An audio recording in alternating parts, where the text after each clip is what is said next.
everyone. Welcome. Help.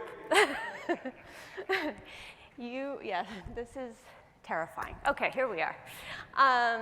So I am here to talk about the power of learning through cinematic experience.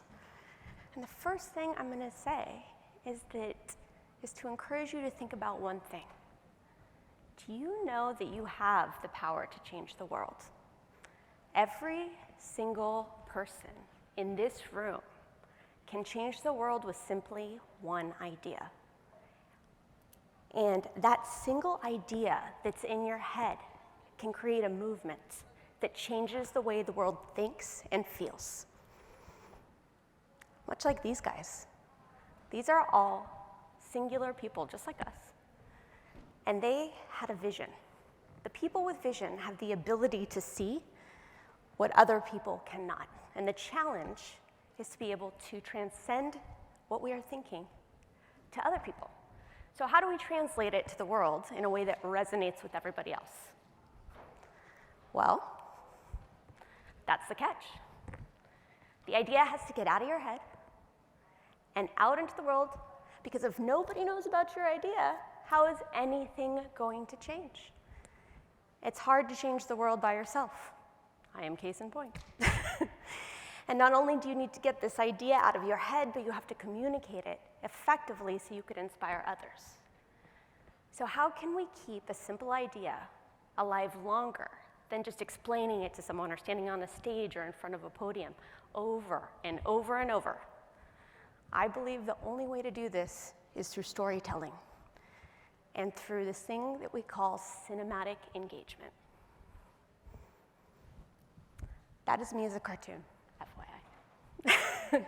I know that everybody is familiar with that feeling you get when you watch a TV show or a movie and you forget that time and space exist. And you start to empathize with the characters and actually live what you are seeing as if it's your own reality. Does everyone know that feeling? That's why we all binge Netflix. And so, you know what, before I go any further, I want to introduce myself. So, my name is Rocco Shields. Actually, my full name is Kimberly Teresa Ann Rocco Shields, but everyone calls me Rocco. My passion for filmmaking actually started when I was just 3 years old. And my favorite game was to play Make a Movie with my grandma. Except I didn't want to be in front of the camera. I wanted to be behind it because I was so terrified of being in front of it. And so, you know what? Actually, this lecture is supposed to be about the power of cinematic engagement, so let's rewind a bit. And this is the slide that I would have showed you all about myself as I talked about myself. And let's do a rewind and take a look at what would happen if I took the power of cinematic engagement and actually created a bio for you.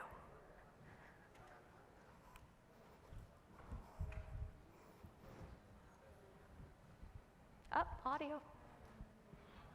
But everyone simply just calls me Rocco. My passion for telling stories started when I was 3 years old. What are we gonna do? Do you know? Make a movie. You want to make a movie? Yeah. I didn't want to be in front of the camera, I wanted to be behind it. Flash forward to 2008 when I started my journey into education by putting the first major accredited university online. See, I saw how the introduction of this thing called the digital camera was changing the film industry, and I thought, I bet I could do the same for education by creating content that didn't look like something you were used to seeing in high school history class. So one video turned into 10 videos, which turned into thousands of videos. And then something else happened. A film I did called Love Is All You Need got leaked onto the internet and practically overnight became one of the biggest viral videos of all time. How often do you have a movie that actually makes you put in somebody else's shoes to where you have to sit there and see how what you do as a person ultimately affects somebody else's life? We need dialogue, we need education, we need to talk about these issues of standing up for those who oftentimes are victimized or stigmatized because of who they are. People started commenting on how it was literally changing their lives by educating them through the power of storytelling. bisexual. I just found that out whenever I was 10, and I started dating this girl, Julie, whenever I was 11. So I had to stop dating her because people were making fun of me because I was different. So I was sort of mad at myself, so I started cutting myself and smoking. That video that you made, it really helped me. And I made new friends, and I go to therapy now to help myself. Thank you. I owe you my life. And that made me realize how much impact short-form content can have. We could actually transform the way people think, feel, and learn, much like we did with Love Is All You Need.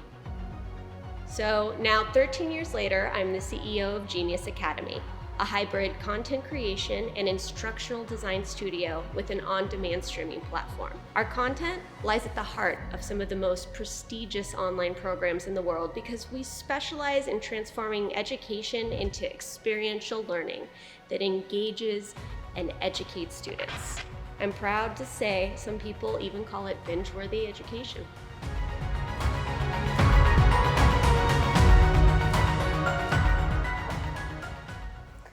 Oh my goodness, it's so much easier to play you guys a video like that than stand up here and talk about it. And that is harnessable, replicable technology that actually everybody in this room can create by themselves.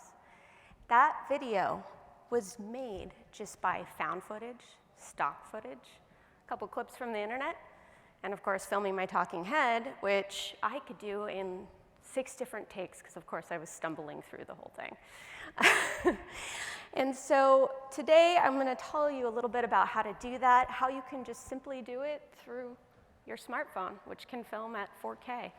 And also, I want you to take note that what you watched is more powerful than I could ever stand here and explain because you are experiencing relevance to what I am saying. You are seeing imagery.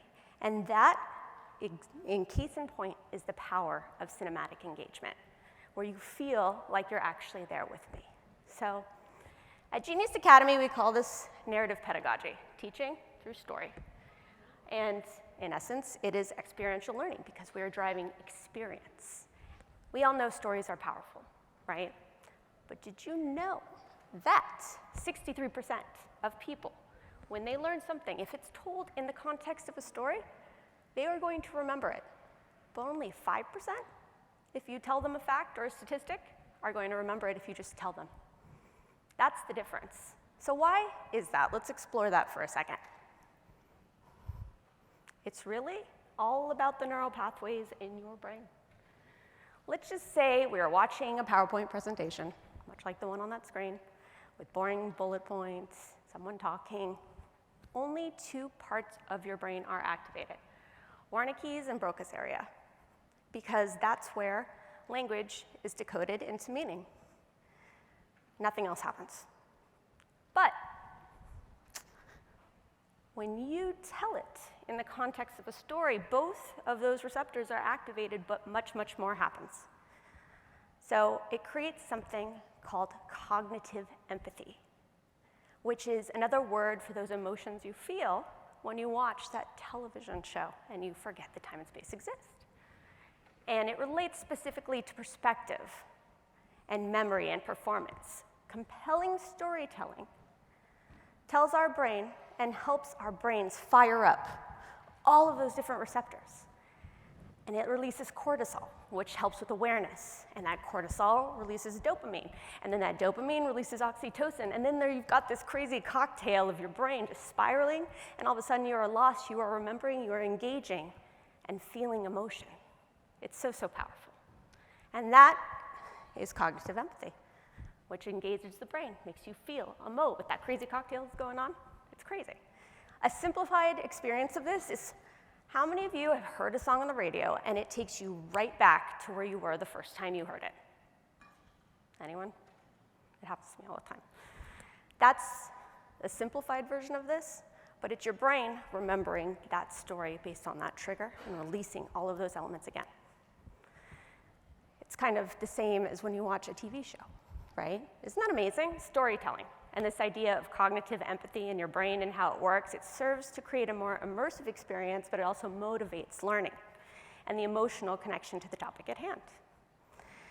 So, and then it increases retention. So let me bring it back, because I've just talked about a lot of stuff. I wish I had more videos to play. Again, it would be a lot easier. And to the science of why we're all here at South by EDU. You're probably here because you're looking to solutions, because everyone is now online. And you're trying to figure out how to engage your online students. Anyone? Only a couple. Okay, well, that's cool. Maybe, well, anyway. I tell people that you don't have to be on the leading edge to be on the bleeding edge, because storytelling through cinematic engagement is so easy. You have all the tools to go and create a video just like the one I showed you, and those tools and that model of engagement have been tested, tried and true for the last 100 years. Hollywood has done it. It has figured out the way to motivate your brain to think and feel. And I could give like a whole nother hour talk on the exact specifics of how they do it, but today I'll like just kind of coast over the top, and we could talk more later. But at the end of the day, you don't have to invest in AR or VR to transform your classroom and have it become experiential. Like I said, you could just use this little device that everyone has right here. Okay, so let's get into a little more science. Let's look at this chart from my VP of Curriculum, Dr. Gary Wood. This is the different decisions you could make in education in order to create experiential learning, right? It goes all the way from a text all the way down to simulated client or simulation, right? Putting them in an AR or VR world. And so let's focus on my favorite, that highlighted one in the middle, video. So first, you gotta start with a story. We connect best with stories that are familiar, that have a little bit of ourselves in it, right? Start by a case study, which you can see right here. They are everywhere in education. You could write your own case study. You have to think about how to appropriate it to the real world. That is the first step.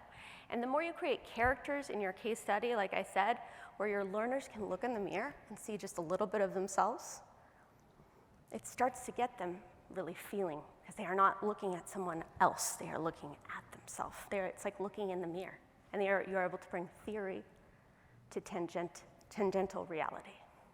And it actually provides relevance to their own life.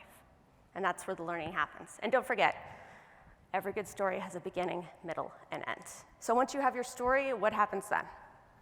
Again, a whole nother lecture, but I'll break it into two things. Filming. You could film on your smartphone, like I said 1,000 times. You could also get footage off the internet from YouTube or stock footage sites like Pond5. But the one thing I'm gonna say, and I'm the worst person to say this because I sit here editing and re-editing stuff all day long, is not to let the medium overwhelm you. Film yourself, call it good, throw some clips in there, and know that that is better than actually just standing up and saying it. That is just the first step. My favorite quote is better done than perfect. I have it like up in my office so I can stop editing and obsessing over the stuff we're creating.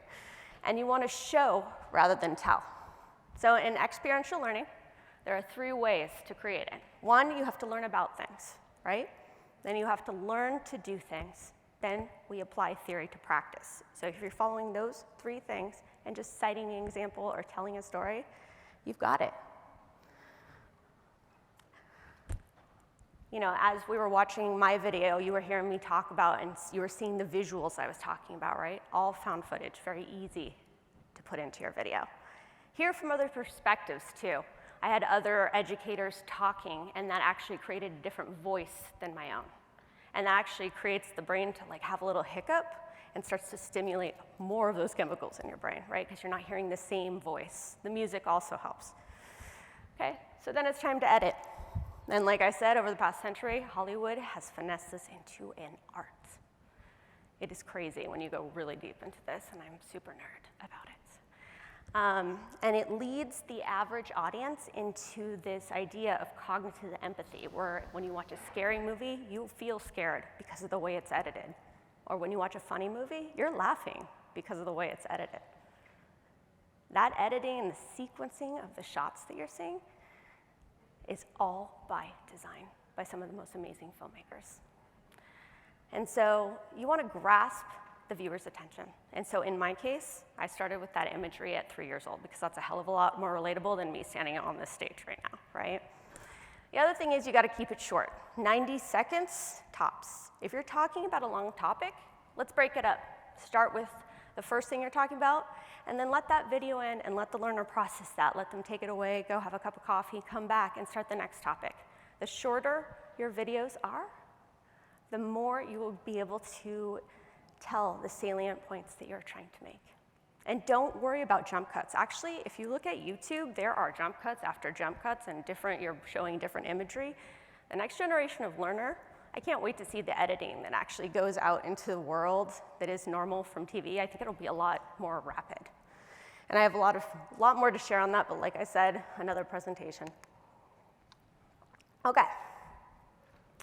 How do we know that storytelling works? Well, I want to go back to my story for a second. After years of implementing my approach into top-tier universities, they did this study at USC, and they studied students that had watched Genius content and students that didn't. And the students that had watched it or experienced it had higher competency scores, increased learning and retention, elevated performance as they went into their field practice, and they were testing higher. So that gave me the motivation to keep on pushing with the stream and to keep on trying to talk about this topic because it is so powerful. And like I said, it's in the palm of our hands. And I think that maybe this still sounds expensive and maybe not scalable or maybe something you can do. So let me go back to my chart for one more second. Using found footage, those two, anyone could do it. And by using any software that comes with your computer, you could create cinematic engagement for yourself. This documentary style, like the video you saw, super easy to create. And if you just go on YouTube, you'll find a bunch of different tips on how to make it. But as you know, I'm also a filmmaker, so I've taken this a little bit further. Like I said, I sit there obsessing and editing for a reason, right? And I've explored the power of this through actors and scripts and sets. But like, how do you make something that's so engaging with actors actually educate? That's the hard part. So we've made all of our content accessible to all of education via our streaming platform. So any educator can go and actually take it and put it in their classroom on the Genius Academy platform. We're also partnering with top-tier educators and institutions to create more of this because it's time to start bridging this digital divide and create accessible media for all teachers and learners. Not only teachers to use, but also students to consume and actually learn now that we're all online. So very near and dear to my heart is mental health. There's a problem in higher ed, and that is, how do you teach this book online? This is every diagnosis in mental health, from schizophrenia, anxiety, depression, bipolar. And this is what students are given before they go out into the real world and are left to go diagnose a human. And I believe mental health, there's a systemic problem, and that is diagnosis. So let me show you a quick example of what this looks like when you turn it into experiential learning through cinematic experience.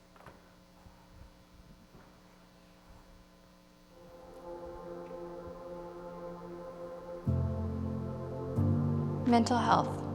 It's not black and white. Mental health, it's more than black and white.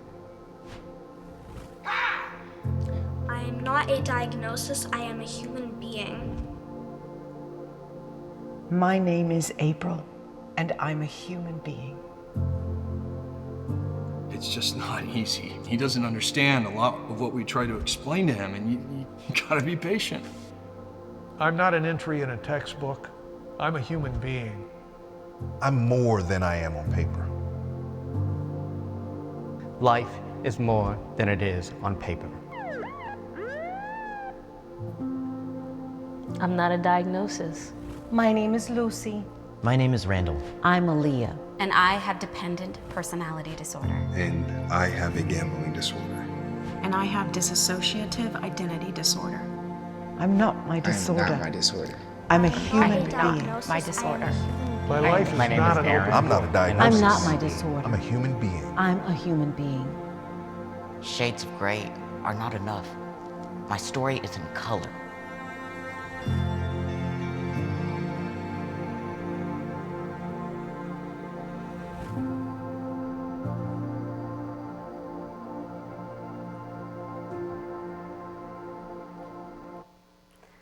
So textbooks teach. Oh, thank you. Textbooks teach, experience educates. That is our tagline. And maybe some people will disagree, maybe some people will agree, but I believe the next generation of the textbook is via multimedia and video. And it's about creating strategies that triangulate not just telling someone, but showing them. Because that's how tomorrow's learners and today's learners need to learn. So these thoughts, these ideas, everything I've just showed you today, they're bigger than us. They're bigger than I can just stand up here and talk to you about. I need to show you. And much like those thought leaders I showed you earlier, they had the same struggle as all of us do, which is how do we translate that? But everyone here, unlike them, has this ability to create experiential content using the power of cinematic engagement. And that content could actually go bigger into society beyond your classrooms and impact the world in an even bigger way. And it's so easy to use. I'm actually going to offer the first 20 educators that want a free introductory video, like the one I played in the beginning. We will film it here, and I'll have it delivered to you within 2 weeks.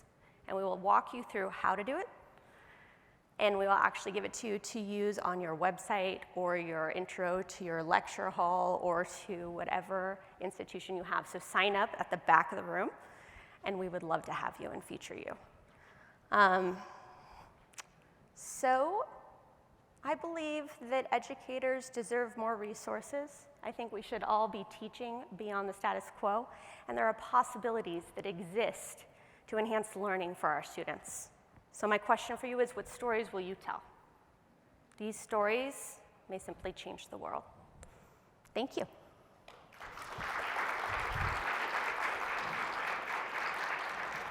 If there are questions, you can ask in the app. I have been told to say that. Or maybe you could just ask it here. I think we have 3 minutes.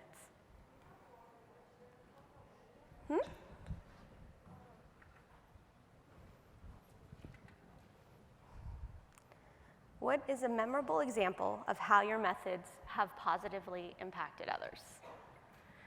Well, that's why I showed Love Is All You Need. So Love Is All You Need was a short film about bullying, which leaked onto the internet in 2011 and went to millions and millions and millions of people overnight. And that moment of taking that short film, which, to explain, is about a little girl who was bullied for being straight. The world was inverted. The social norm was inverted. And for the first time with bullying in the forefront of the news, people started to understand because that little girl looked like everybody's next door neighbor instead of that kid in the news. And that's why it created change.